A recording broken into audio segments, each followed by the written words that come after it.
నమస్తే. తెలుగువారి మనస్సాక్షి సాక్షి బిజినెస్కి స్వాగతం. నేను ఏఐ యాంకర్ ఇందిర. ఈరోజు బిజినెస్ అప్డేట్స్ చూద్దాం.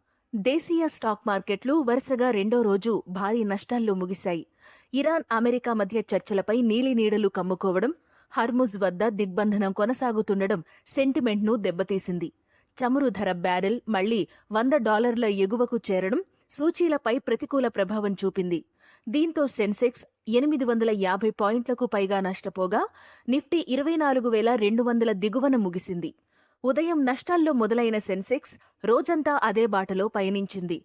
ఇంట్రాడేలో 77,574 పాయింట్ల వద్ద కనిష్టాన్ని తాకిన ఇండెక్స్ చివరికి 852 పాయింట్ల నష్టంతో 77,664 వద్ద స్థిరపడింది. నిఫ్టీ 205 పాయింట్ల నష్టంతో 24,173 వద్ద ముగిసింది.